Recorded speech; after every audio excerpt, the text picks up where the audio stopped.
ಯಾಕೆ ಹೆಣ್ಮಕ್ಳು ಮಾತಾಡಲ್ಲ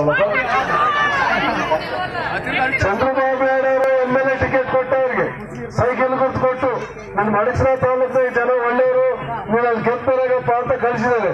ನಿಮ್ದೆಲ್ಲ ಜವಾಬ್ದಾರಿ ಏನು? ಕೆಲಸ MS ರಾಜು ಅವರು 5-6 ವರ್ಷದಿಂದ ರಾಜ್ಯಗಳಿಗೆ ರಾಷ್ಟ್ರ ಸುಮ್ಮನೆ ಟೈಮ್ ಇಲ್ಲ.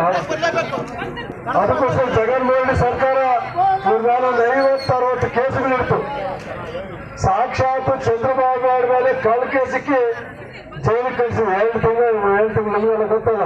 ನಿಮಗೆಲ್ಲ ಗೊತ್ತು ಹೇಮಾವತಿನಲ್ಲಿ ಧರ್ಮ ಮಾಡಿದ್ರಿ, ಮಣಿಪುರದಲ್ಲಿ ಧರ್ಮ ಮಾಡಿದ್ರಿ, ಮತ್ತೆ ಅಮರಾವತಿಯಲ್ಲಿ ಧರ್ಮ ಮಾಡಿದ್ರಿ ನೀವೆಲ್ಲ.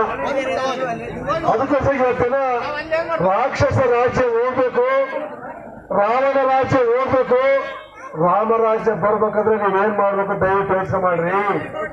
5 ವರ್ಷ ಅನೇಕ ಕಷ್ಟಗಳು ಅನುಭವಿಸಿದ್ರ. 5 ವರ್ಷದಲ್ಲಿ 100 ರೂಪಾಯಿ ಕೆಲಸ ಕೂಡ ಆಗ್ಲಿಲ್ಲ. ಒಂದು ಊರು ಯಾವಲ್ಲಿ ಅವರದೆಲ್ಲ ಅಮರಾವತಿಗೂ ಆಗ್ಲಿಲ್ಲ. ಬರೇ ವಸೂಲು ಬಿಟ್ಬಿಟ್ಟು ಬೇರೆ ಕಾರ್ಯಕ್ರಮ ಸುಮಾರು ಯಾರು ಕೊಟ್ಟರಲ್ವ ಸರ್? ವಸೂಲ್ ಕೊಟ್ಟಾರಲ್ವಾ? ವಸೂಲ್ ರಾಜಿಗೆ ಏನ್ ಕೊಡ್ಲಿಲ್ವಾ? ಅದೃಷ್ಟನಪ್ಪ ಪ್ರತಿಯೊಂದು ಒಳ್ಳೆ ಪೇಪರ್ ಮಾಡಿ ಇನ್ನಾಕೆ ಇರಲಿಲ್ಲ. ಅದಕ್ಕೋಸ್ಕರ ದಯವಿಟ್ಟು ಈಗ ಬಹಳ ಕಲಾತೀತವಾಗಿದೆ.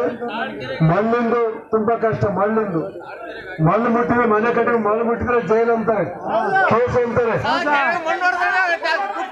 ಮಣ್ಣು ಮುಟ್ಟಿದ್ರೆ ಅಡಿಕೆ ತೋಟಕ್ಕೆ ಹೊಲಕ್ಕೆ ಮಣ್ಣು ಕೇಸ್ ಇಕ್ಬೇಕು ಅಂತ ಹೇಳ್ತಾರೆ.